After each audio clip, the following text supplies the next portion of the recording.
ইতিহাসে স্মরণীয় হয়ে থাকবে ত্রয়োদশ সংসদ নির্বাচন।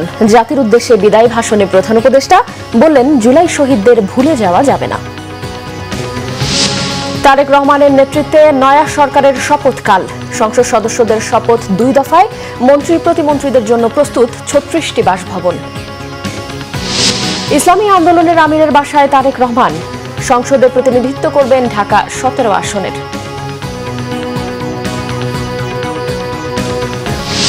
জুলাই সনদে এনসিপির স্বাক্ষর। সংসদ সদস্যদের শপথ গ্রহণের মধ্য দিয়ে দেশে গণতান্ত্রিক প্রক্রিয়ার নতুন অধ্যায় সূচিত হবে, জামাত আমিরের আশা। মন্ত্রিসভায় থাকতে পারেন জোটসঙ্গীরাও। বিএনপি নেতাদের ধারণা, ইমেজ ধরে রাখার পাশাপাশি দ্রব্যমূল্য সহনীয় রাখাই তারেক রহমানের বড় চ্যালেঞ্জ, বিশেষজ্ঞের মন্তব্য। দেখছিলেন ক্রাউন সিমেন্ট সংবাদ শিরোনাম। অন্তর্বর্তী সরকারের প্রধান উপদেষ্টা হিসেবে দেশবাসীর কাছ থেকে বিদায় চাইলেন প্রধান উপদেষ্টা ডক্টর মোহাম্মদ ইউনূস। গত 18 মাসের দায়িত্ব পালনের কথা স্মরণ করে তিনি বলেন, অন্তর্বর্তীকালীন সরকারের প্রথম কাজ ছিল দেশকে সচল করা। অন্তর্বর্তী সরকারের সবচেয়ে বড় অর্জন জুলাই সনদ উল্লেখ করে তিনি বলেন, জুলাই শহীদদের ভুলে যাওয়া যাবে না। এবারে নির্বাচন ইতিহাসে স্মরণীয় হয়ে থাকবে বলেও উল্লেখ করেন দেশের একমাত্র নোবেলজয়ী ডক্টর মোহাম্মদ ইউনূস। বলেন, বাংলাদেশ এখন অমিত সম্ভাবনার দেশ। মুহিবুল্লাহ মুহিবের রিপোর্টে বিস্তারিত। সোমবার রাতে জাতির উদ্দেশ্যে ভাষণ দেন অন্তর্বর্তী সরকারের প্রধান উপদেষ্টা, শান্তিতে নোবেল বিজয়ী অধ্যাপক ডক্টর মোহাম্মদ ইউনূস। আপনাদের উপর আস্থা রেখেছে। তার ভাষণে স্পষ্ট করলেন, প্রধান উপদেষ্টা হিসেবে এটাই তার শেষ ভাষণ। ডক্টর মোহাম্মদ ইউনূস বলেন, বিগত 18 মাস তার উপর অর্পিত দায়িত্ব নিষ্ঠার সাথে পালন করেছেন। একটি নির্বাচিত সরকারের কাছে দায়িত্ব হস্তান্তরের প্রাক্কালে অন্তর্বর্তী সরকারের প্রধান উপদেষ্টা হিসেবে দেশের মানুষের কাছ থেকে বিদায় নেন তিনি। জুলাই অভ্যুত্থানে হতাহতের নিয়ে নানা পরিস্থিতির কথা উল্লেখ করেন বিদায়ী বক্তব্যে। আমার উপর অর্পিত দায়িত্ব নিষ্ঠার সাথে পালন শেষে একটি নির্বাচিত সরকারের কাছে দায়িত্ব হস্তান্তরের প্রাক্কালে অন্তর্বর্তী সরকারের প্রধান উপদেষ্টা হিসেবে আজ আমি আপনাদের কাছ থেকে বিদায় নেবার জন্য উপস্থিত হয়েছি। আজ বিদায়ের দিনে 5ই আগস্টের কথা স্মরণ করে আপনাদের কিছু কথা বলব। কি মহা মুক্তির দিন ছিল সেদিনটি। সে কি আনন্দের দিন। বাংলাদেশিরা দেশে বিদেশে যে যেখানে ছিল আনন্দের চোখের পানি ফেলেছিল। দৈত্যের গ্রাস থেকে তরুণ ছাত্রছাত্রীরা দেশকে বের করে এনেছে। আমাদের প্রথম কাজ ছিল দেশকে সচল করা। এটি ছিল সবচেয়ে কঠিন কাজ। যারা দেশকে লুটে পুটে খেত তারাই দেশের এই যন্ত্র চালাতো। তাদের একান্ত অনুগত লোকজন নিয়ে অভ্যুত্থানের সঙ্গে সঙ্গে সবাই পালিয়ে গেছে। বড় কর্তা পালিয়েছে, মাঝারি কর্তা পালিয়েছে, অন্যরা ভোল পাল্টিয়েছে অথবা আত্মগোপনে চলে গেছে। কেউ নানাজনের সুপারিশ নিয়ে আসছে, তারা অভ্যুত্থানের গোপন সৈনিক ইত্যাদি। সরকারের ভেতর যারা পালিয়ে যাননি তাদের মধ্যে কাকে বিশ্বাস করবেন, কাকে বিশ্বাস করবেন না, এটি মহাসংকট হয়ে দাঁড়ালো। যতই মৃতদেহের অঙ্গ প্রত্যঙ্গবিহীন দেহের সন্ধান আসছিল ততই তারা চিহ্নিত হচ্ছিল। ডক্টর ইউনূস বলেন, 1.5 যুগ পর দেশে একটি জাতীয় নির্বাচন এবং ব্যাপক সাংবিধানিক পরিবর্তনের জন্য সর্বসম্মত জুলাই সনদের উপর গণভোট হয়েছে। এই নির্বাচন ইতিহাসে স্মরণীয় হয়ে থাকবে বলেও মনে করেন তিনি। সেই থেকে 18 মাস চলে গেছে। অবশেষে 12ই ফেব্রুয়ারি আসলো। 1.5 যুগ পরে দেশে একটি জাতীয় নির্বাচন এবং ব্যাপক সাংবিধানিক পরিবর্তনের জন্য সর্বসম্মত জুলাই সনদের উপর গণভোট অনুষ্ঠান হলো। এই নির্বাচনে উৎসবমুখর পরিবেশ, দেশের সর্বত্র একটা ঈদের পরিবেশ ছিল, যা আমাদের ইতিহাসে স্মরণীয় হয়ে থাকবে। এই প্রতিদ্বন্দ্বিতামূলক নির্বাচনে যারা জয়ী হয়েছেন তাদের আমি অভিনন্দন জানাচ্ছি।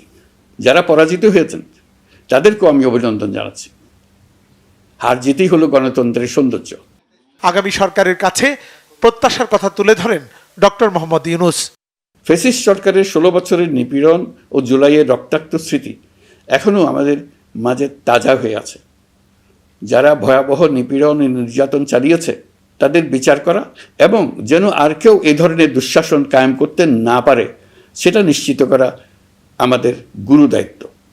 বিচার একটা চলমান প্রক্রিয়া। একাধিক ট্রাইব্যুনাল বর্তমানে সক্রিয়ভাবে কাজ করছে। ইতিমধ্যে একাধিক মামলার রায় ঘোষণা হয়েছে। আন্তর্জাতিক অপরাধ ট্রাইব্যুনালে ফেসিবাদের সময় দেশে যে গুমের সংস্কৃতি গড়ে উঠেছিল সেই ভয়াবহ মানবাধিকার লঙ্ঘনের বিচারও শুরু হয়েছে। বেশ কিছু মামলার বিচারিক কার্যক্রম এখন শেষের পথে। আমরা আশা করছি আগামী দিনগুলোতেও বিচারিক প্রক্রিয়া অত্যন্ত নিরপেক্ষ ও স্বচ্ছতার সঙ্গে এগিয়ে যাবে। ত্রয়োদশ জাতীয় সংসদ নির্বাচনে বিএনপি 2/3 আসনে বিজয়ী হয়ে সরকার গঠন করতে যাচ্ছে। নতুন সরকারের মন্ত্রিসভার শপথ মঙ্গলবার। এই সম্ভাবনা বাস্তবে। মুহিবুল্লাহ মুহিব, বাংলা ভিশন, ঢাকা। অন্তর্বর্তীকালীন সরকারের প্রধান উপদেষ্টা ডক্টর মোহাম্মদ ইউনূসকে বিদায় জানালেন প্রধান উপদেষ্টার কার্যালয়ের কর্মকর্তা কর্মচারীরা। প্রধান উপদেষ্টার কার্যালয়ে শাপলা হলেও প্রধান উপদেষ্টার বিদায় অনুষ্ঠানে যোগ দেন কার্যালয়ের সমস্ত সামরিক বেসামরিক কর্মকর্তারা। অনুষ্ঠান কার্যালয়ে কর্মকর্তা কর্মচারীদের উদ্দেশ্যে বিদায়ী ভাষণ দেন প্রধান উপদেষ্টা অধ্যাপক ইউনূস। ভাষণ শেষে প্রধান উপদেষ্টার কার্যালয়ে কর্মরত সবার সঙ্গে টাইগার গেটে ফটো সেশনেও অংশ নেন অধ্যাপক ইউনূস।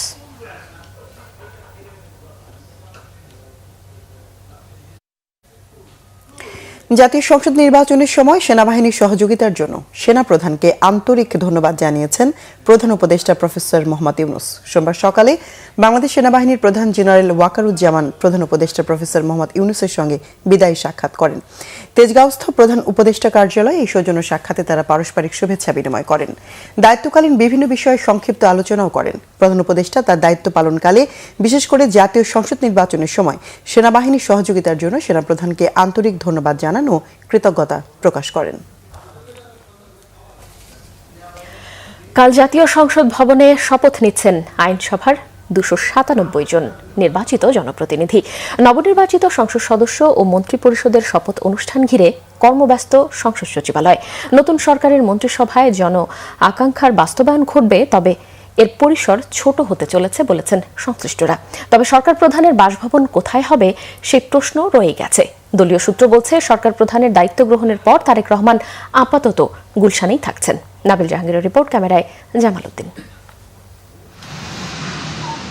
নতুন সরকারের শপথ অনুষ্ঠান ঘিরে ব্যাপক প্রস্তুতি জাতীয় সংসদ ভবনের দক্ষিণ প্লাজায়।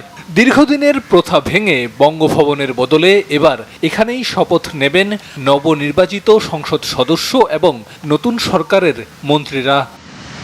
প্রায় 1200 অতিথিকে আমন্ত্রণ জানানো হয়েছে শপথ অনুষ্ঠানে। দেশের গুরুত্বপূর্ণ ব্যক্তিরা ছাড়াও উপস্থিত থাকবেন বিভিন্ন দেশের প্রতিনিধিরা।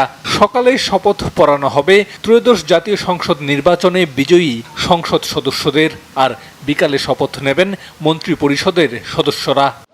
সংবিধান মেনেই নতুন সরকার শপথ নেবে জানিয়েছেন বিএনপির যুগ্ম মহাসচিব শহীদউদ্দিন চৌধুরী এনি। একটা নতুন সরকার যখন দায়িত্ব নেয়, বঙ্গভবনে সেই পরবর্তী শপথটা অনুষ্ঠিত হয় নতুন সরকারের। কিন্তু এবার একটু উন্মুক্ত পরিবেশে এবং সাধারণ মানুষের সামনেই জাতীয় সংসদের দক্ষিণ প্লাজায় এই শপথ অনুষ্ঠানটি অনুষ্ঠিত হবে। সাংবিধানিক যে রাইট, সেই রাইটের প্রতি আমরা সম্মান জানাই, গুরুত্ব দিই এবং যথেষ্ট শ্রদ্ধার জায়গা থেকে এখানে একটা আনুষ্ঠানিকতা হবে এবং সেটার প্রতি আমরা সর্বোচ্চ যে দায়িত্ব বা সম্মান সেটাকে আমরা প্রদর্শন করি। দীর্ঘদিন পর জনগণের ভোটে নির্বাচিত এই সংসদ জনগণের আকাঙ্ক্ষা বাস্তবায়নে কাজ করবে। তাদের হাত ধরেই গণতন্ত্র, আইনের শাসন, মানবাধিকার এবং দেশের স্বাধীনতা ও সার্বভৌমত্ব আরও সুসংহত হবে। বিএনপির বিভিন্ন সূত্র বলছে তারেক রহমানের মন্ত্রিপরিষদের পরিসর ছোট হতে চলেছে। দলের স্থায়ী কমিটির সদস্য ইকবাল হাসান মাহমুদ টুকু জানালেন, নবীন প্রবীণদের মিশেলে জন আকাঙ্ক্ষার প্রতিফলন ঘটবে তারেক রহমানের মন্ত্রিসভায়। স্বাভাবিকভাবে আমরা সবাই আনন্দিত যে আমরা জনগণের ডাইরেক্ট ভোটে নির্বাচিত হয়ে এসেছি। এখন নতুন সরকার গঠন করা হবে। এই সরকারের মধ্যে আমরা প্রবীণ নবীনের একটা সম্মিলন হবে আমি আশা করি, এবং সামনে যে বড় চ্যালেঞ্জেসগুলো আছে আমাদের সামনে, শেখ হাসিনা তো কোনো কিছু রেখে যায় নাই, সব ধ্বংস করে দিয়ে গেছে। এগুলোকেও ঠিক করতে হবে। তারপরে বৈদেশিক ঋণ, সেই ঋণগুলোকে মাথায় রেখে আমাদের কাজ করতে হবে। সুতরাং এই 5 বছর যেটা আমরা সরকার গঠন করব, 5 বছরের জন্য এই সময় পুরো সময়টা একটা চ্যালেঞ্জিং সময় থাকবে। দ্রুত গতিতে চলছে সরকার গঠন প্রক্রিয়া। তবে গণভবনে জুলাই স্মৃতি জাদুঘর তৈরি হওয়ায় নতুন সরকারের প্রধানমন্ত্রীর সরকারি বাসভবন কোথায় হবে তা নিয়ে প্রশ্ন থেকে যাচ্ছে। আলোচনায় আছে রাষ্ট্রীয় অতিথি ভবন যমুনার নাম। অন্যদিকে মিন্ট রোডের ২৯ নম্বর এই বাসভবনটি সংসদের বিরোধী দলীয় নেতার বাসভবন হওয়ার কথা। বিএনপির বিভিন্ন সূত্র বলছে, প্রধানমন্ত্রী হিসেবে শপথ নিতে চলা তারেক রহমান আপাতত গুলশানের নিজ বাসভবনেই থাকবেন। নাবিল জাহাঙ্গীর, বাংলাভিশন, ঢাকা। ত্রয়োদশ জাতীয় সংসদ নির্বাচনের ফলাফলে সারা দেশের আসনগুলোতে বিএনপি জোটের আধিপত্য থাকলেও বিভাগ অনুযায়ী কিছু এলাকায় প্রতিদ্বন্দ্বিতা ছিল চোখে পড়ার মতো। ঢাকা ও বরিশাল বিভাগে বিএনপির বিরাট সাফল্য জাতীয় পর্যায়ে সংখ্যাগরিষ্ঠতা অর্জনে ভূমিকা রাখে। তবে খুলনা ও রংপুর বিভাগের আসনগুলোতে জামাতের জয় ইঙ্গিত দেয় তাদের সাংগঠনিক অবস্থান সুদৃঢ়। দলটির রাজনৈতিক ইতিহাসে সর্বোচ্চ সংখ্যক আসন এবারের নির্বাচনে। রিপোর্ট সৈয়দ আব্দুল মুহিতের।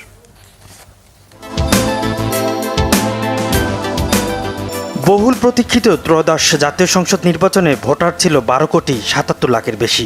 এবারের নির্বাচনে ভোট পড়েছে ৫৯.৪৪%। এর মধ্যে বিএনপি পেয়েছে ৪৯.৯৭% ভোট, জামাত ৩১.৭৬ আর এনসিপি ৩% কিছু বেশি। সারা দেশে ২৯৭টি আসনের মধ্যে ২১২টি আসনে জয় পেয়ে নিরঙ্কুশ সংখ্যাগরিষ্ঠতা পেয়েছে বিএনপি জোট। জামাত পেয়েছে ৭৭টি আসন, এর মধ্যে এনসিপি পেয়েছে ৬টি। রাজধানী ঢাকায় বিএনপি ১৩টি ও ৭টি আসনে জামাত জোট জয় পেয়েছে। এ বিভাগে ৭০টি আসনের ৫৭টি পেয়েছে বিএনপি, জামাত ১১টি ও ২টিতে জয় পেয়েছে স্বতন্ত্র প্রার্থীরা। বিএনপির সাংগঠনিক শক্তির অবস্থান শক্ত থাকায় চট্টগ্রামের ৫৮টি আসনের মধ্যে বিএনপি জোট ৫০টি, জামাত ৫টি ও স্বতন্ত্র ৩টিতে জয় পেয়েছে। রংপুরে বিএনপি জামাতের মধ্যে হাড্ডাহাড্ডি লড়াই হয়েছে। এই বিভাগের ৩৩টি আসনের ১৮টি পেয়েছে জামাত, বিএনপি জোট ১৪টি ও একটিতে স্বতন্ত্র প্রার্থী জয় পেয়েছে। রাজশাহী বিভাগে বিএনপির আধিপত্য চোখে পড়ার মতো। ৩৯টি আসনের ২৮টিতে বিএনপি ও ১১টিতে জামাত জয় পেয়েছে। প্রার্থী নির্বাচনে দলটির কৌশল, সাংগঠনিক শক্তি এ জয় ভূমিকা রেখেছে বলে মনে করছেন বিশ্লেষকরা। খুলনা বিভাগে ভালো করেছে জামাত জোট। এই বিভাগের ৩৬টি আসনের ২৫টি আসন নিজেদের কবজায় নিয়েছে জামাত, বাকি ১১টি পেয়েছে বিএনপি জোট। দক্ষিণ পশ্চিমাঞ্চলে জামাতের সাফল্য ইঙ্গিত দেয় জামাতের সাংগঠনিক অবস্থান অত্যন্ত শক্ত। বরিশাল বিভাগে ২১টি আসনের ১৮টি পেয়ে একচ্ছত্র আধিপত্য বজায় রাখে বিএনপি, জামাত একটি ও ইসলামী আন্দোলন একটি করে আসনে জয় পায় এবারের নির্বাচনে। ময়মনসিংহ বিভাগেও ২৪টির মধ্যে ১৮টিতে জয় পেয়ে সাফল্যের ধারাবাহিকতা অব্যাহত রাখে বিএনপি, জামাত ৪টি ও স্বতন্ত্র প্রার্থী একটি আসনে জয়ী হয়েছে। সিলেট বিভাগে ১৯টি আসনের মধ্যে ১৮টি আসন পেয়ে পুরোপুরি নিয়ন্ত্রণ নিয়েছে বিএনপি। এই বিভাগের জামাত জয় পেয়েছে একটিতে। প্রবাসী অধ্যুষিত এলাকায় বিএনপির শক্ত অবস্থানের প্রতিফলন আবারও দেখা গেছে এবারের নির্বাচনে। সামগ্রিক ফল বিশ্লেষণে বিএনপি জোট সারা দেশে আধিপত্য বিস্তারে সক্ষম হয়ে সরকার গঠনের পথে। এবারে নির্বাচনে সংখ্যালঘু সম্প্রদায়ের 7জন নারী আসনে জয় পেয়েছেন। আর প্রথমবারের মতো ভোটে অংশ নিয়ে 6টি আসন পেয়েছে এনসিপি। ত্রয়োদশ জাতীয় সংসদের সবচেয়ে বয়সী সংসদ সদস্য বিএনপির ডক্টর খন্দকার মোশাররফ হোসেন আর সবচেয়ে কম বয়সী এনসিপির আব্দুল হান্নান মাসুদ। সৈয়দ আব্দুল মুহিত, বাংলাভিশন, ঢাকা। নতুন সরকারের মন্ত্রী ও প্রতিমন্ত্রীদের জন্য ৩৭টি বাড়ি প্রস্তুত করা হয়েছে বলে জানিয়েছে গৃহায়ন ও গণপূর্ত উপদেষ্টা আদিলুর রহমান খান। আর প্রধানমন্ত্রীর বাসভবনের বিষয়টি নতুন সরকার যেভাবে চাইবে সেভাবেই হবে। এদিকে মন্ত্রিপরিষদ সচিব নাসিমুল গনি জানিয়েছেন 2 দফায় সংসদ সদস্যদের শপথ হবে, পরে সংবিধান সংস্কার পরিষদ এবং বিকেলে শপথ নেবে মন্ত্রিসভা। চূড়ান্ত তালিকা পেলে মন্ত্রীদের ব্যাপারে প্রস্তুতি নেওয়া হবে বলেও জানান তিনি। রিশান নাসরুল্লাহর রিপোর্ট। নতুন সরকারের শপথ ও দায়িত্ব গ্রহণ প্রসঙ্গে সচিবালয়ে সাংবাদিকদের সাথে কথা বলেন গৃহায়ন ও গণপূর্ত উপদেষ্টা আদিলুর রহমান খান। তিনি জানান, মন্ত্রী প্রতিমন্ত্রীদের জন্য এরই মধ্যে বাসভবন প্রস্তুত করা হয়েছে। Mintu road, hair road, Dhanmondi এবং গুলশান মিলিয়ে এসব বাড়ি প্রস্তুত রেখেছে অন্তর্বর্তী সরকার। 37টা বাড়ি রেডি করে রেখেছি। মিন্টু রোড, এই হেয়ার রোড, ধানমন্ডি এবং গুলশান মিলিয়ে এই পর্যন্ত এটা রেডি আছে, আর প্রয়োজনে আরও কয়েকটা বাড়িও তৈরি করার প্রস্তুতি চলছে। ওইটা ওনারা যেভাবে চান সেভাবে হবে, জায়গা ওনাদের সঙ্গে আলোচনা করেই সিদ্ধান্ত নেওয়া হবে। এদিকে মন্ত্রী পরিষদ সচিবের দায়িত্ব পেয়ে নাসিমুল গনি বলেন, নতুন সরকারের শপথের প্রস্তুতি চলমান আছে। চূড়ান্ত তালিকা পাওয়ার পর মন্ত্রীদের জন্য গাড়ি নির্ধারণ ও সুরক্ষার ব্যবস্থা করা হবে। 2 দফায় আপনার সংসদ সদস্যদের শপথ হবে। একটা তো তারা সংসদ সদস্য হিসেবে শপথ নেবেন, তার পরবর্তীকালে এই যে আমাদের সংস্কার সেটার জন্য শপথ নেবেন, এবং বিকেলে যে মন্ত্রিসভার শপথ হবে। তো সেটারই ব্যবস্থা করার জন্য আমরা এই মুহূর্তে উঠে পড়ে লেগে আছি। ক্যাবিনেট ডিভিশন কতজনের মন্ত্রিসভা হবে সেটা ওনারাই ভালো বুঝবেন। আমাদের একটা প্রিপারেশন থাকে, তারপরে কম বেশি হতে পারে সমস্ত কিছু। এর আগে সোমবার সকালে স্বরাষ্ট্র সচিব থেকে মন্ত্রী পরিষদ সচিব হিসেবে নাসিমুল গনিকে নিয়োগ দিয়ে গেজেট প্রকাশ করে অন্তর্বর্তী সরকার। রিশান নাসরুল্লাহ, বাংলাভিশন, ঢাকা। বিএনপি চেয়ারম্যান তারেক রহমান এবার সৌজন্য সাক্ষাৎ করেছেন ইসলামী আন্দোলন বাংলাদেশের আমির ও চরমোনাই পীর মুফতি সৈয়দ রেজাউল করিমের সাথে। সোমবার সন্ধ্যায় রাজধানীর সিদ্ধেশ্বর এলাকায় রূপায়ণ স্বপ্ন নিলয় চরমোনাই পীরের বাসায় যান তারেক রহমান। সেখানে ইসলামী আন্দোলন বাংলাদেশের আমির মুফতি সৈয়দ রেজাউল করিমের সাথে নির্বাচন পরবর্তী রাজনীতি সহ নানা বিষয়ে আলোচনা হয়েছে। এ সময় উপস্থিত ছিলেন বিএনপির মহাসচিব মির্জা ফখরুল ইসলাম আলমগীর। গত বৃহস্পতিবার অনুষ্ঠিত নির্বাচনে 297 আসনের ফলাফলে দেখা গেছে বিএনপি এককভাবে 209টি আসনে জয়লাভ করে একক সংখ্যাগরিষ্ঠতা অর্জন করেছে। জোটের শরিকদের আরও 3টি আসন মিলিয়ে বিএনপি জোটের বর্তমান আসন সংখ্যা 212টি।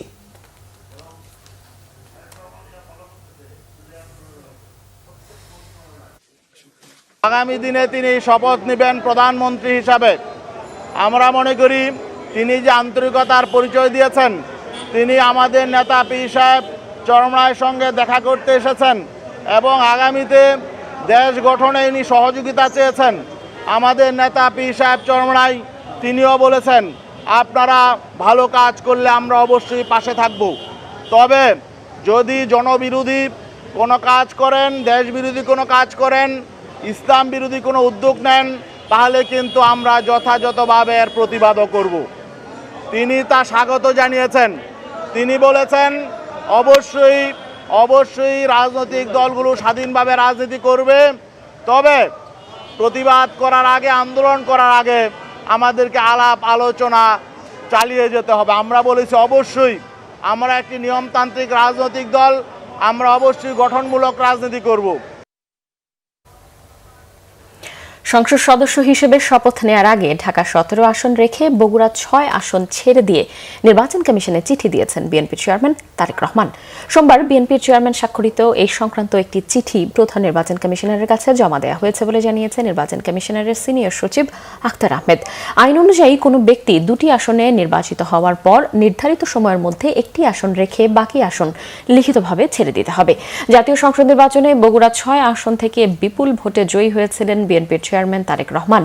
তিনি ধানের শীষ প্রতীকে পেয়েছিলেন 2,14,724 ভোট। এই আসনে 150টি ভোট কেন্দ্রের সবগুলোতেই তিনি বিজয়ী হয়েছিলেন।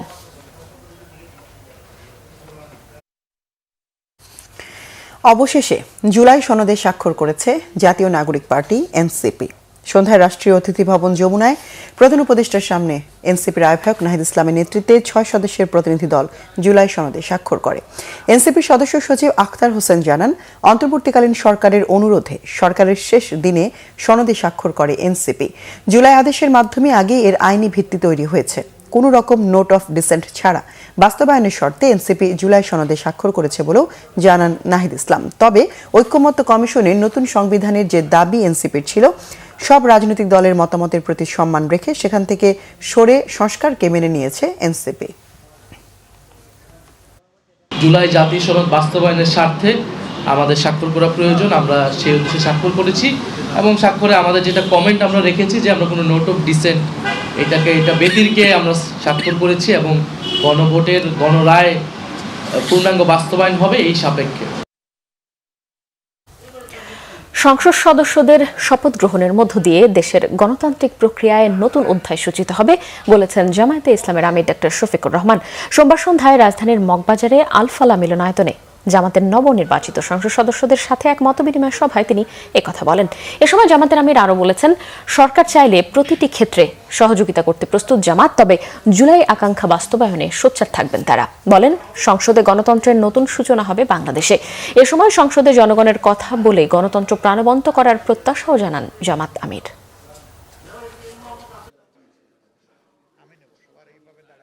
প্রত্যেকটি ন্যায়সঙ্গত ব্যাপারে আমাদের সহযোগিতা সমর্থন থাকবে, কিন্তু দেশ এবং জাতির কোনো ক্ষতি হলে অবশ্যই আমরা প্রতিবাদ করব। কোরআনের মূলনীতির ভিত্তিতেই আমাদের এই অবস্থান স্পষ্ট। প্রাতিষ্ঠানিক সকল স্ট্রাকচারই প্রায় ধ্বংস হয়ে গিয়েছে। এগুলাকে ফিরিয়ে আনতে হলে অবশ্যই দায়িত্ব বেশি সরকারি দলের, তাদেরকেই মূল ভূমিকা রাখতে হবে। তারা যদি মূল ভূমিকা রাখেন তাহলে রাষ্ট্রের যে অঙ্গগুলো বিফল হয়ে পড়েছে সেগুলোকে সচল করা সম্ভব বলে আমরা মনে করি। 11 দলের পক্ষ থেকে যেসব আসন নিয়ে ইসিতে অভিযোগ দেয়া হয়েছে, কোনো টালবাহানা না করে সেসব নিষ্পত্তি না করা পর্যন্ত জনগণ তাদের ভোটের ফল রাজপথে নেমে আদায় করে নেবে বলে হুঁশিয়ারি দিয়েছেন জামাত ইসলামের সেক্রেটারি জেনারেল মিয়া গোলাম পারওয়ার। সোমবার বিকেলে বায়তুল মোকাররমের উত্তর গেটে 11 দলীয় ঐক্যের উদ্যোগে সারা দেশের নির্বাচনোত্তর সহিংসতার প্রতিবাদে এক বিক্ষোভ সমাবেশ ও মিছিল পূর্বক সমাবেশে অংশ নিয়ে তিনি এসব কথা বলেন। নির্বাচন পরবর্তী যে সহিংসতা শুরু হয়েছে তা অবিলম্বে বন্ধ না হলে আরেকটি অভ্যুত্থানের সাক্ষী হতে পারে বাংলাদেশ বলেও হুঁশিয়ারি দেন তিনি।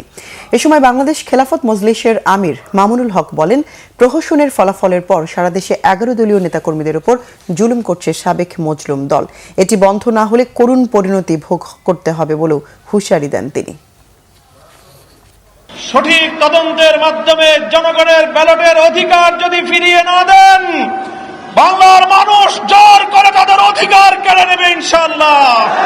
জুলাই বিপ্লবের আকাঙ্ক্ষা বাস্তবায়ন করতে হবে। জুলাই স্পিরিট থেকে যদি এক চুল পরিমাণ বাংলাদেশকে বিচ্যুত করার ষড়যন্ত্র করা হয়, জুলাই যোদ্ধারা আবার মাঠে নামবো। জুলাইয়ের রক্তের সাথে বেইমানি করে জুলাই সনদের ভিত্তিতে নতুন বাংলাদেশে বিদ্যমান রাষ্ট্র সংস্কার করে নতুন রাষ্ট্রের কাঠামো তৈরি করা না হয়, আরেকটি জুলাইয়ের তৈরি হবে কিন্তু বলে। দুর্নীতির বদনাম নেই এমন নেতাদেরই মন্ত্রিপরিষদে আনা হবে, আশা বিএনপির স্থায়ী কমিটির সদস্য অবসরপ্রাপ্ত মেজর হাফিজউদ্দিন আহমেদের। জানান, বিএনপি নির্বাচনী জোটের প্রার্থীরাও মন্ত্রিপরিষদে থাকতে পারে। স্বাধীনতা যুদ্ধের সর্বাধিনায়ক জেনারেল এম.এ.জি. ওসমানীর 42তম মৃত্যুবার্ষিকী উপলক্ষে সোমবার সকালে রাজধানীর রাওয়া ক্লাবে এক আলোচনা সভা ও বিশেষ দোয়া মাহফিল শেষে সাংবাদিকদের এসব কথা বলেন তিনি। আগামীতে বাংলাদেশের উজ্জ্বল ভবিষ্যৎ অপেক্ষা করছে উল্লেখ করে হাফিজ বলেন, নতুন সরকার দেশ বিনির্মাণে যে কোনো বাধা ঐক্যবদ্ধভাবে মোকাবেলা করবে। বিরোধী দলকেও মানুষের আশা প্রত্যাশা রক্ষায় ভূমিকা রাখতে হবে। এছাড়াও শান্তিপূর্ণ নির্বাচন উপহার দেয় সেনাবাহিনীকে ধন্যবাদ জানিয়ে সামরিক বাহিনীকে রাজনীতিতে না জড়ানোরও আহ্বান জানান ভোলা 3 আসনের সদ্য বিজয়ী বিএনপির এই নেতা। যারা দীর্ঘদিন এই ফ্যাসিস্ট সরকারের বিরুদ্ধে আন্দোলন সংগ্রাম করেছে, অবদান রেখেছে, তারা নিশ্চয়ই এই মন্ত্রিসভায় স্থান পাবেন এবং মন্ত্রিসভায় আমরা আশা করি যে দুর্নীতি নিয়ে যাদের কোনো বদনাম নাই এ ধরনের ব্যক্তিরাই মন্ত্রিসভায় স্থান পাবেন, যাদের দক্ষতা আছে, জনগণের মধ্যে জনপ্রিয়তা আছে এবং স্বাধীনতার সার্বভৌমত্ব অক্ষুণ্ণ রাখার ক্ষেত্রে যারা কখনোই কোনো আপোষ করে না, এই ধরনের ব্যক্তিরা মন্ত্রিসভায় থাকবেন বলে আমি আশা করছি। জোটের সদস্য আমি আশা করি তারা থাকবেন। কজন থাকবেন ঠিক বলতে পারছি না, তবে তারা থাকবেন। বিএনপির স্থায়ী কমিটির সদস্য সালাউদ্দিন আহমেদ জানিয়েছেন, স্পিকার বা ডেপুটি স্পিকারের অবর্তমানে সংবিধান অনুযায়ী শপথ পড়াতে পারবেন প্রধান নির্বাচন কমিশনার। একই সাথে বিদায়ী দলের ছায়া সংসদ গঠনকে বিএনপি ইতিবাচক হিসেবে দেখছেন বলেও জানান তিনি। এদিকে দলের স্থায়ী কমিটির আরেক সদস্য আমির খসরু মাহমুদ চৌধুরীর প্রত্যাশা, দেশের স্বার্থে সংসদে গণতান্ত্রিক আচরণ করবে বিরোধী দল। শুভ মাহফুজের রিপোর্ট। শপথ গ্রহণের আগের দিন সোমবারও উচ্ছ্বসিত নেতাকর্মীদের ভিড় বিএনপির গুলশান কার্যালয়ের সামনে। দুপুর 1টার আগে কার্যালয়ে আসেন দলের চেয়ারম্যান তারেক রহমান। ত্রয়োদশ জাতীয় সংসদের সদস্য মন্ত্রিসভার শপথের পাশাপাশি এবারের সংসদে সংবিধান সংস্কার পরিষদ, বিরোধী জোটের ছায়া মন্ত্রিসভা সহ বিভিন্ন বিষয়ে থাকছে নতুনত্ব। গুলশান কার্যালয়ে প্রবেশের আগে সাংবাদিকদের সাথে এসব বিষয়ে কথা বলেন বিএনপির স্থায়ী কমিটির সদস্য সালাহউদ্দিন আহমেদ। এ সময় তিনি সংবিধান সংস্কার পরিষদ সদস্যদের শপথের বিষয়ে তুলে ধরেন সাংবিধানিক ব্যাখ্যা। জানান, বিরোধী দলের ছায়া মন্ত্রিসভা হলে স্বাগত জানাবে তার দল।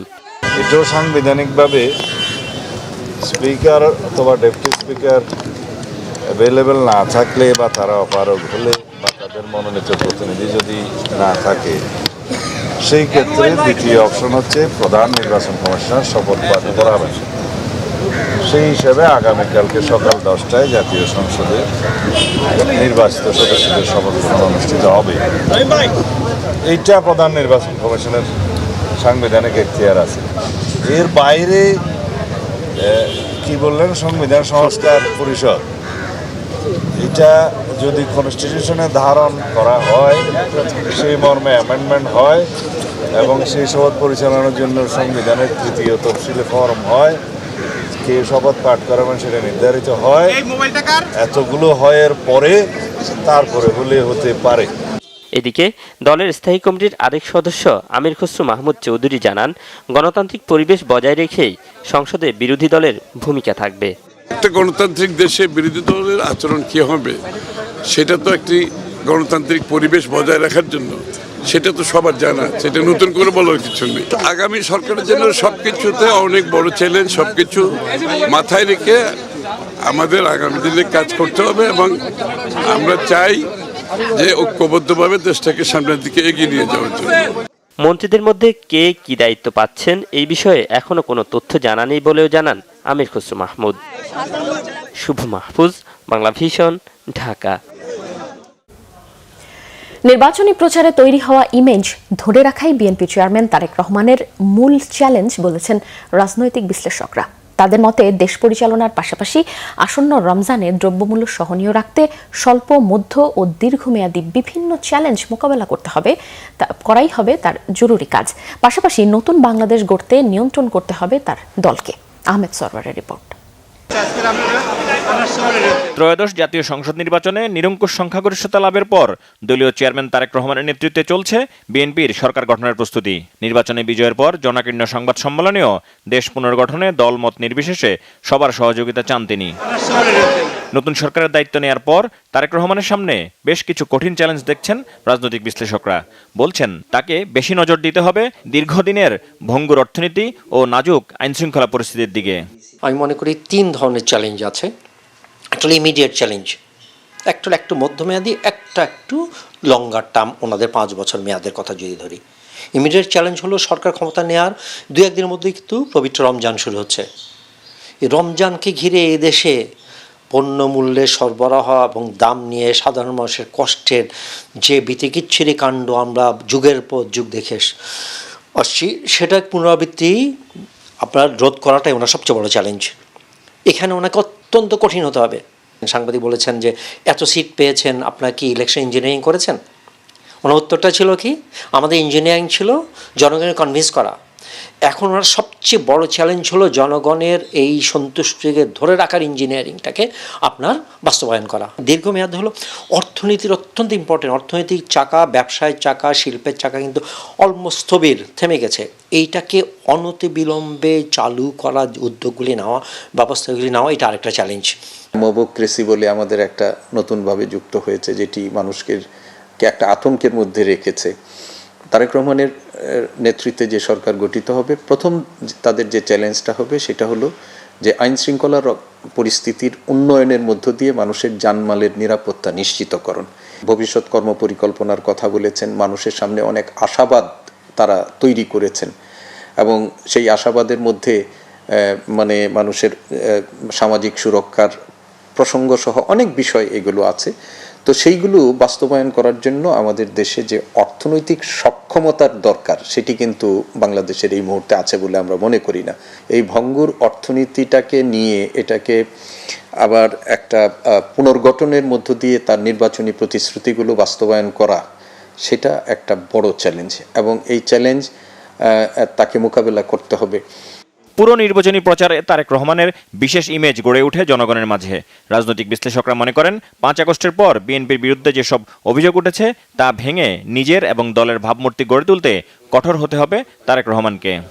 বাংলাদেশের মানুষ অত্যন্ত আবেগপ্রবণ, কিন্তু তারেক রহমানের এয়ারপোর্টে নেমে এসে মাটি স্পর্শ থেকে শুরু করে শুক্রবারে জুমার নামাজে তার স্যান্ডেলটা নিজের হাতে নিয়ে যাওয়া সবই কিন্তু বাংলাদেশের মানুষ খেয়াল করে, এবং এগুলো তাদের রাজনীতির কর্মকাণ্ডের সাথে ব্যক্তি আচরণের এই বিশেষ দিকগুলো কিন্তু মানুষকে স্পর্শ করে।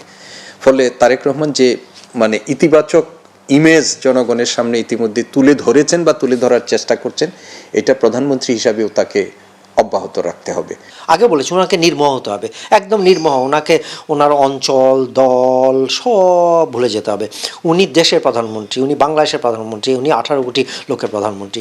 সবার প্রত্যাশা ওনার কাছে, এবং সবাই যেন সে আস্থাটা পায় যে উনি আসলে কোনো বিশেষ গোষ্ঠীর প্রধানমন্ত্রী না, বিশেষ দলের। তার স্ট্রেংথ কী, তার উইকনেস কী, অপরচুনিটি কী, তার থ্রেট কী, এই বিশ্লেষণের মাধ্যমে তাকে তার কর্মসূচি, তার কৌশল প্রণয়ন করতে হবে। বেগম খালেদা জিয়ার নেতৃত্বে বিএনপি দেশ পরিচালনায় যে দক্ষতা দেখিয়েছে তার অনুপস্থিতিতে তা উতরে যাওয়ারও একটা চাপ থাকবে তারেক রহমানের ওপর। আহমেদ সরওয়ার, বাংলাভিশন, ঢাকা। বাতিল ঘোষিত ভোটগুলো পুনরায় গণনা করা হলে ঢাকা 8 আসন থেকে জয়ী বিএনপির প্রার্থী মির্জা আব্বাসের ভোট আরও বাড়ত, দাবি মহিলা দলের সভাপতি আফরোজা আব্বাসের। বিকেলে রাজধানীর দক্ষিণ শাহজাহানপুরে সংবাদ সম্মেলনে আফরোজা আব্বাস অভিযোগ করেন, নির্বাচন কমিশন ও কেন্দ্রে দায়িত্বরত ম্যাজিস্ট্রেটের নির্দেশনা থাকা সত্ত্বেও সিদ্ধেশ্বরী বয়েজ উচ্চ বিদ্যালয়ের ভোট কেন্দ্রে ধানের শীষের বাতিল হওয়া ভোট বৈধ করা হয়নি। এজন্য প্রিজাইডিং অফিসারের বিরুদ্ধে অসহযোগিতার অভিযোগও করেন মির্জা আব্বাসের সহধর্মিণী। বলেন, নির্বাচন কমিশনের নির্দেশনা যথাযথভাবে বাস্তবায়ন হয়নি, এতে করে ভোট গ্রহণ ও ফলাফল প্রতিক্রিয়ায় বিভ্রান্তি তৈরি হয়েছে। তিনি আরও দাবি করেন, মির্জা আব্বাসের প্রধান নির্বাচনী দায়িত্বের অংশ হিসেবে সব কেন্দ্রে যাওয়ার তার আইনগত অধিকার রয়েছে। সেই মোতাবেক তিনি ভোট কেন্দ্রে গিয়েছেন, কিন্তু কোথাও কোনো প্রভাব বিস্তার করেননি। ওখানে বৈধ করেন নাই। আর এইরকম প্রত্যেকটা কেন্দ্রে আমি তারপর বের হওয়ার পরে শুনছিলাম ideal school, Kamalapur girls school, অনেক স্কুল, আমাদের প্রত্যেকটা কেন্দ্রে 70টা 75টা 40টা 50টা করে ভোট এরকম করে বাতিল করে দিয়েছে। এই ভোটগুলোকে যদি বৈধ করা হতো তাহলে কিন্তু অনেক কয়েক হাজার ভোট আরও বেড়ে যেত মির্জা আব্বাসের। রিটার্নিং কর্মকর্তার অফিসে গিয়েছি রাত্রে 9টার দিকে, এবং আমি লিখিত একটা চিঠি কমপ্লেন দিয়ে আসছি যে এই ভোটগুলোকে যেন বৈধ করা হয়, কিন্তু এখন পর্যন্ত সেটা করা হয়নি। নির্বাচনে ইলেকশন ইঞ্জিনিয়ারিং এর কোনো প্রমাণ পায়নি transparency international Bangladesh TIB.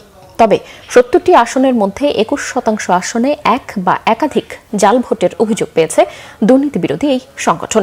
Transparency international Bangladesh বলছে 70টির মধ্যে 46% আসনে ভোটারদের হুমকি দেওয়া হয়েছে, 35% আসনে ভোটারদের ভোট দিতে বাধ্য করা হয়েছে। এছাড়াও নির্বাচনে শতকরা 99% প্রার্থী আচরণবিধি লঙ্ঘন করেছে। টিআইবি বলছে, ভোটার প্রতি যে ব্যয়সীমা তা অতিক্রম করেছে প্রায় সব দল। বিএনপি জামাতের প্রার্থী সহ স্বতন্ত্র প্রার্থীরা ব্যয়সীমা ছাড়িয়েছে কয়েকশো গুণ। নির্বাচন ঘিরে উল্লেখযোগ্য হারে সংঘর্ষ হয়েছে বলেও দাবি তাদের। এবার উল্লেখযোগ্যভাবে বেড়েছে উচ্চশিক্ষিত সংসদ সদস্যের সংখ্যা, পাশাপাশি শতকরা 60% এমপি ব্যবসায়ী, বলছে টিআইবি। আসনের মধ্যে 21% আসনের ক্ষেত্রে এক বা একাধিক জাল ভোট হয়েছে। তার অর্থ এই নয় যে এই 70টি আসনে 21% জাল ভোট পড়েছে বা জাতীয়ভাবে 21% জাল ভোট পড়েছে, সেটি কিন্তু কোনো অবস্থায় আমরা বলছি না। ন্যূনতম যখন বলছি তখন একাধিক হতে পারে, দুটো হতে পারে, কিন্তু সেটা পুরোটাই জাল ভোট হয়ে গেছে 21%। এটা হিসাব করে 21% জাল ভোট হয়েছে সেটা বলা কিন্তু অত্যন্ত বিভ্রান্তিকর। আমরা সে কথাটা বলছি না, প্লিজ। ভালো মন্দ মিলিয়ে দায়িত্বের 1.5 বছর শেষ হলো বলে মন্তব্য করেছেন পররাষ্ট্র উপদেষ্টা তৌহিদ হোসেন। পররাষ্ট্র মন্ত্রণালয় থেকে বিদায় নিতে যাবার সময় মন্তব্য করেন তিনি। পররাষ্ট্র উপদেষ্টা বলেন, দায়িত্ব শেষ হওয়ায় আবারও পুরনো জীবনে ফিরে যাবেন। উল্লেখ করেন, চালিয়ে যাবেন লেখালেখি, বিভিন্ন বিষয়ে নিজের মত প্রকাশও চালিয়ে যাবেন তিনি। এর আগে পররাষ্ট্র মন্ত্রণালয়ের সিনিয়র সচিব আসাদ আলম সিয়াম সহ মন্ত্রণালয়ের কর্মকর্তাদের সাথে বিদায় বৈঠক করেন তৌহিদ হোসেন। পরে সবার সঙ্গে ছবি তোলেন তিনি। ভালো মন্দ মিলিয়ে তো 1.5 বছর কেটে গেল, তো আমি আমার পুরনো জীবনে ফিরে যাব। কিছু লেখালেখি, কিছু মাঝে মাঝে কিছু কথা বলা, এইটুকুই। সেই সূত্রে হয়তো আপনাদের সাথে এরপরে আরও যোগাযোগ হবে। কৃষিবিদ গ্রুপের 25 বছর পূর্তি উপলক্ষে জমকালো আয়োজনে সিলভার জুবলি উদযাপন হয়ে গেল। 2001 সালে প্রতিষ্ঠিত এই গ্রুপটি গত 25 বছরে দেশের কৃষি সহ বহুমুখী খাতের অন্যতম বৃহৎ শিল্প প্রতিষ্ঠানে পরিণত হয়েছে। গ্রুপের নিজস্ব অডিটোরিয়ামে দিনব্যাপী চলে অনুষ্ঠান। সভাপতিত্ব করেন গ্রুপের চেয়ারম্যান কৃষিবিদ মোহাম্মদ তারিক হাসান। প্রধান অতিথি ছিলেন ব্যবস্থাপনা পরিচালক ও গ্রুপের প্রতিষ্ঠাতা ডক্টর আলী আফজাল। আরও ছিলেন গ্রুপের deputy managing director Mohammad Alamgir, পরিচালক অবসরপ্রাপ্ত কর্নেল মেহের মোহাম্মদ হোসেন সহ গ্রুপ ও সহযোগী প্রতিষ্ঠানগুলোর ব্যবস্থাপনা পরিচালক, সিইও এবং কর্মকর্তা কর্মচারীরা। দেশের কৃষি ও খাদ্য নিরাপত্তা নিশ্চিত করা ছাড়াও কর্মসংস্থান সৃষ্টি এবং উদ্যোক্তা তৈরির মাধ্যম কৃষিবিদ গ্রুপ আগামীতে জাতীয় উন্নয়নে আরও গুরুত্বপূর্ণ ভূমিকা রাখবে বলে জানান গ্রুপের ব্যবস্থাপনা পরিচালক ও প্রতিষ্ঠাতা ডক্টর আলী আফজাল। আলোচনা পর্ব শেষে কেক কেটে কৃষিবিদ গ্রুপের সিলভার জুবলি উদযাপনের আনুষ্ঠানিকতা শুরু করা হয়।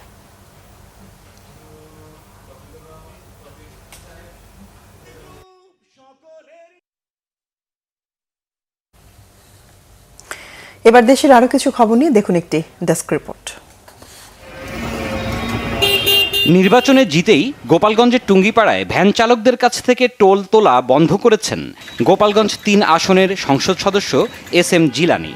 দীর্ঘদিন ধরে আদায় হওয়া এই টোল সরাসরি হস্তক্ষেপের মাধ্যমে বন্ধ করেছেন তিনি। জেলা প্রশাসক ও টুঙ্গিপাড়া উপজেলা নির্বাহী কর্মকর্তাকে সাথে নিয়ে এই সিদ্ধান্ত নেন তিনি। ভাষার মাস ঘিরে রাজধানীর মোহাম্মদপুরের জেনেভা ক্যাম্পে শিশু কিশোরদের নিয়ে ফ্রি মেডিকেল ক্যাম্প আয়োজন করেছে আল মানার হাসপাতাল লিমিটেড ও হেল্প স্টার চ্যারিটি। সকাল 8টা থেকে দুপুর 3টা পর্যন্ত 0 থেকে 21 বছরের শিশু কিশোরদের নিয়ে বিনামূল্যের এই মেডিকেল ক্যাম্প চলে। উদ্বোধন করেন আল মানার হাসপাতালের ব্যবস্থাপনা পরিচালক প্রফেসর ডক্টর আবু খলদুন আল মাহমুদ। ছিলেন SPGRCর সভাপতি শওকত আলী এবং হেল্প স্টার চ্যারিটির country manager doctor Mohammad Shahidul. রাজধানীর দিয়াবাড়িতে পিনাকল কমিউনিটি রান 2026 ম্যারাথন অনুষ্ঠিত হয়েছে। পিনাকল স্পোর্টস অ্যাসোসিয়েশনের আয়োজনে এই প্রতিযোগিতায় প্রধান অতিথি ছিলেন অ্যাসোসিয়েশনের চেয়ারম্যান ইমাম হোসাইন মোহাম্মদ সেলিম। সুস্থ সংস্কৃতির বিকাশ এবং মানবিক মূল্যবোধ জাগ্রত করার প্রত্যয় নিয়ে 5 কিলোমিটার দীর্ঘ এই ম্যারাথন শেষে বিজয়ীদের পুরস্কৃত করা হয়। জমিদার বংশের বউ হয়েও কৃষকদের ওপর নির্যাতনের প্রতিবাদে আন্দোলন সংগ্রাম চালিয়ে ইতিহাসের অংশ হয়েছিলেন ইলা মিত্র। কৃষকদের ন্যায্য দাবি আদায়ে তাকে বলা হয় তেভাগা আন্দোলনের নেত্রী। এবার সেই মহিয়সী নারী ইলা মিত্রকে নিয়ে বই লিখলেন শামসুল হুদা। রাজধানীর জাতীয় জাদুঘরে বইটির মোড়ক উন্মোচন অনুষ্ঠান আয়োজন করা হয়। উপস্থিত ছিলেন প্রখ্যাত লেখক, প্রাবন্ধিক ও শিক্ষক ডক্টর সিরাজুল ইসলাম চৌধুরী। ছিলেন অধ্যাপক ও শিক্ষাবিদ আনু মোহাম্মদ। বাংলাদেশের 87% মানুষের মনের আবেগ অনুভূতি, একমাত্র আকাঙ্ক্ষা দুর্নীতিমুক্ত বাংলাদেশ, বলেছেন দুর্নীতি বিরোধী জাতীয় সমন্বয় কমিটির সাধারণ সম্পাদক ও মুখপাত্র সরোয়ার ওয়াদুদ চৌধুরী। বিকালে পান্থপথ সেল সেন্টার অডিটোরিয়ামে হয় আয়োজন। 69-এর গণ অভ্যুত্থানের শহীদ আসাদের সহোদর ডাক্তার AM নুরুজ্জামানের সভাপতিত্বে অনুষ্ঠানে বক্তব্য রাখেন অধ্যাপক ডক্টর সৈয়দ মোহাম্মদ শামসুদ্দিন, ডক্টর প্রকৌশলী লুৎফুর রহমান, অবসরপ্রাপ্ত উইং কমান্ডার মীর আমিনুল ইসলাম সহ সংশ্লিষ্ট। ব্রাহ্মণবাড়িয়ায় শিশু কিশোরদের মাদক বিরোধী ফুটবল টুর্নামেন্টের জমজমাট ফাইনাল অনুষ্ঠিত হয়েছে। মাদকমুক্ত সমাজ গঠনের প্রত্যয়ে সদর উপজেলার মাসিহাতা ইউনিয়নের আটলা চেয়ারম্যান বাড়ির মাঠে শিশু কিশোরদের অংশগ্রহণে মাদক বিরোধী নাইট মিনি ফুটবল টুর্নামেন্ট হয়। রজব আলী ফাউন্ডেশন এ টুর্নামেন্টের আয়োজন করে। সিরাজুম্মনি শুভ, বাংলা ভিশন, নিউজ ডেস্ক। সংবাদ শেষ করব। ক্রাউন সিমেন্ট শিরোনামগুলো আরেকবার জানি। ইতিহাসে স্মরণীয় হয়ে থাকবে ত্রয়োদশ সংসদ নির্বাচন। জাতির উদ্দেশ্যে বিদায়ী ভাষণে প্রধান উপদেষ্টা বললেন, জুলাই শহীদদের ভুলে যাওয়া যাবে না। তারেক রহমানের নেতৃত্বে নয়া সরকারের শপথকাল। সংসদ সদস্যদের শপথ 2 দফায়। মন্ত্রী প্রতিমন্ত্রীদের জন্য প্রস্তুত 36টি বাসভবন। ইসলামী আন্দোলনের আমিরের বাসায় তারেক রহমান সংসদে প্রতিনিধিত্ব করবেন ঢাকা 17 আসনের।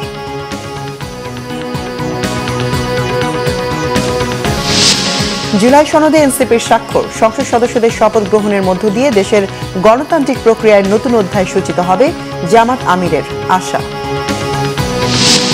মন্ত্রিসভায় থাকতে পারেন জোটসঙ্গীরাও। বিএনপি নেতাদের ধারণা, ইমেজ ধরে রাখার পাশাপাশি দ্রব্যমূল্য সহনীয় রাখাই তারেক রহমানের বড় চ্যালেঞ্জ, বিশ্লেষকদের মন্তব্য।